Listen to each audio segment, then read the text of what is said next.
Hey folks, Jason Duke's Dirt Race Life. This episode is a continuation of our Saturday that started in the previous episode. Check that one out. I'll put the link for it on this video as well. Spoiler alert, old Camaro here shows out. Y'all stick around.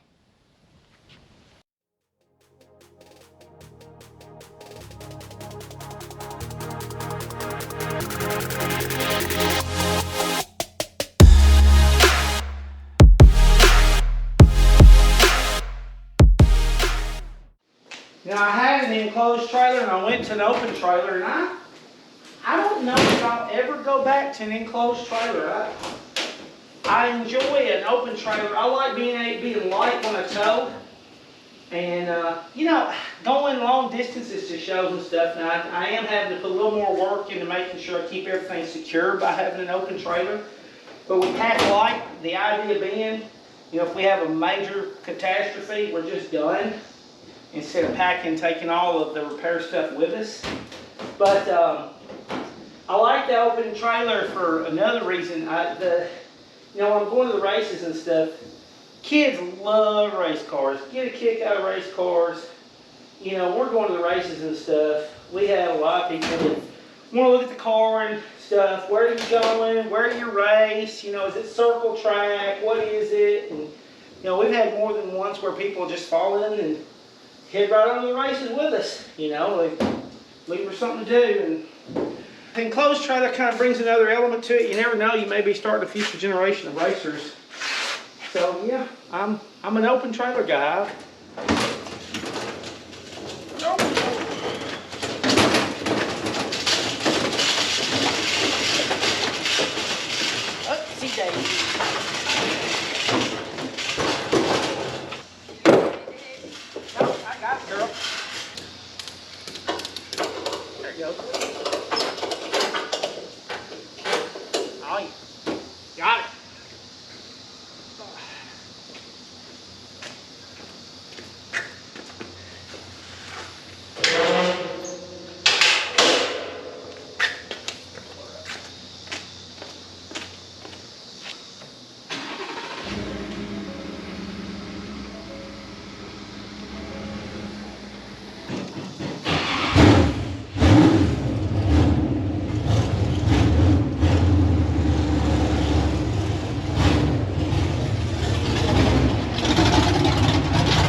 That's a pretty neat little rig right there. I'll put the link to it in the description. I like it. I use Simple Green in that. Yes, I use it for tires too. So, y'all are probably wondering why I wasn't washing under the car. Well, I've already washed this car underneath. Last time I raced, I try to wash them right after I run them.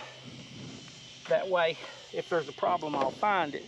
But I didn't wash the outside of it. It would be several weeks in the shop before I raced, and it was just going to get corroded over with dust and grime. So that was what that was all about.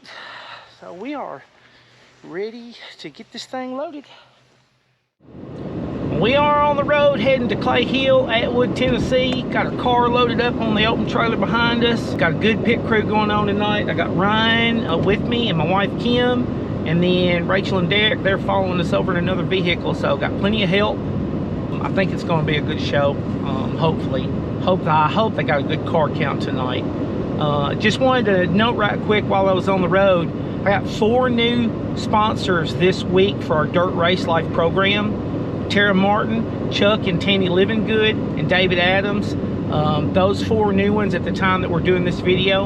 I just want to let y'all know how much I appreciate. I appreciate that y'all are willing to put your hard-earned money and to help support what we're growing here. And thank you for that. For the rest of you, if you like what you're seeing here, you know, hit subscribe, smash that like button. Definitely makes a difference. Leave me a comment, let me know, you know, what you think, what I need to change, what's good and bad. I appreciate it. Read all of it. Really makes a difference for me. If you love what we're doing here, check out the description and look at our membership link that I've got if you'd like to consider becoming a sponsor of the program. Definitely appreciate that.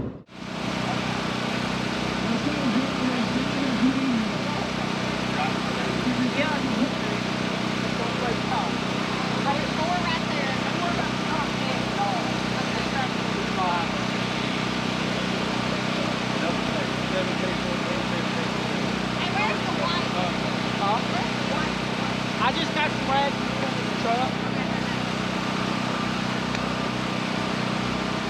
It's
the perfect gear for this track. You got what? I said I got the perfect gear. Turning this hydraulic cam about 6,500 RPM. That's perfect. I was unlatching a little bit. The track's coming apart down the back straight. Did you see that? My motor was unloading on me a little bit. I mean, I was still hooking up, but it was, you know, it was unloading. But anyway. All right, so we went out. We got on our H500s. We're running 150 pounds bite on the left rear, 17 pounds on the left front, 14 pounds on the left rear, 17 pounds on the right rear, and 21 pounds on the right front is the air. And it's a little bit tight in the turn. I'm running just a little bit of rear bias on four-wheel brakes, but it's hooked up. It's turning good off the turn. I'm running 3 inches of stagger. She's fine once I'm in the throttle. Basically, I'm just having to be careful on entry. And like one time it was a car high, and I had to go low, and I really just had to break the car down because by suddenly changing my line and going low, the car was going to push out on me. So it's right on the edge of being too tight from the entry into the middle, but it's okay. I just got to make sure that I set the car correctly and enter the turn. It's got good bite. Don't want to mess with it, that's for sure. Hopefully we're going to pick up that $1,000. Making plans.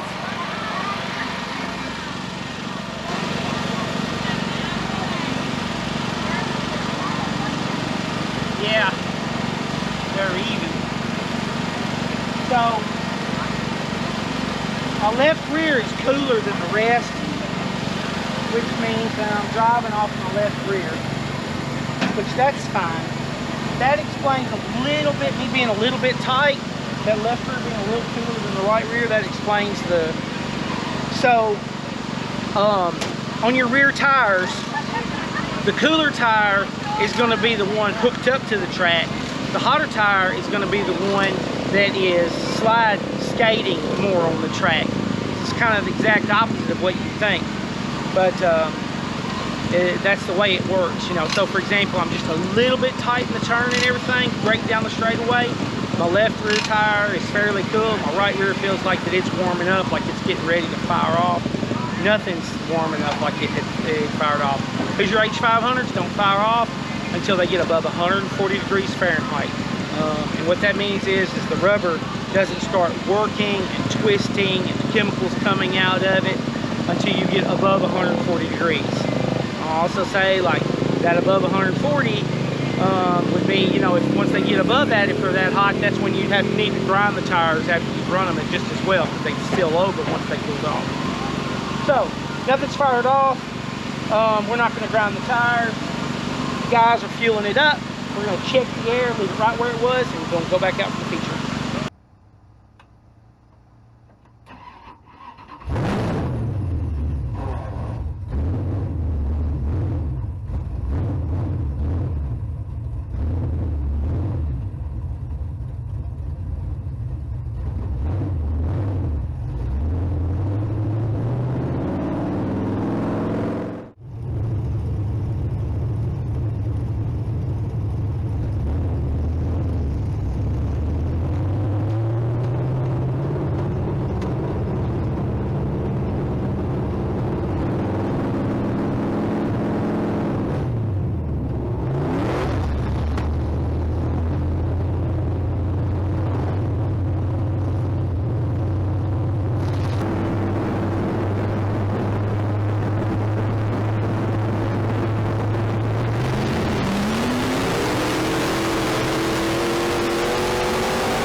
books, 4 laps in the books of your 20, so we got, how many? 16 laps remaining.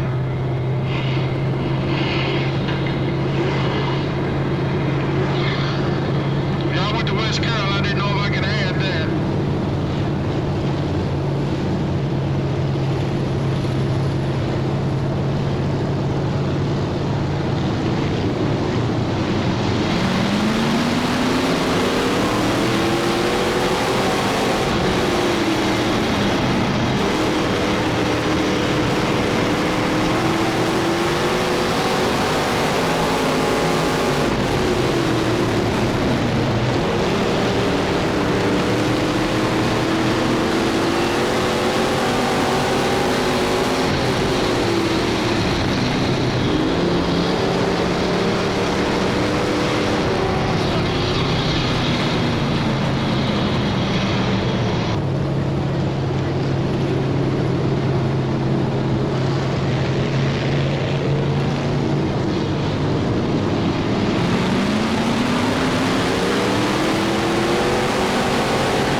everybody say number one. Number one. We're number one. We're number one. All right. How Buddy, race car parts. Thank y'all.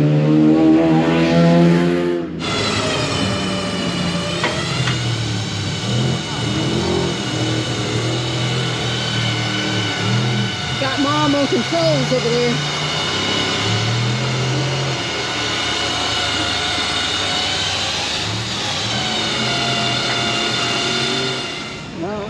No check. Huh? Where's the check? I got cash, girl. Shout out to Dylan Ross. Dylan Ross throwed an extra $50 for the highest playing Leaf car. That was me since I won it. So instead of 1,000, it was 1,050.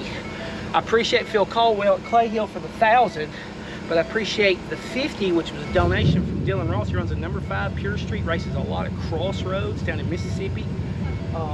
Great racer, hadn't been racing. I think he's had something going on the last couple of weeks and he hadn't been racing, but if you're ever at Crossroads, look for a number 5 in their Pure Street down there. Good guy. Anyway, so we got that money and we got a lot of people asking about buying the car now, because if we sell the Camaro, then that helps us to finish up our coal car. So anyway, so and of course, if I hadn't said it before, if you like what you see here, smash the like button, leave me a comment, let me know what we need to change, do different, do more of. And if you love what you see here, go to our description and check out joining as a member to sponsor the Dirt Race Life program. Thank y'all, and we'll see you in the next video.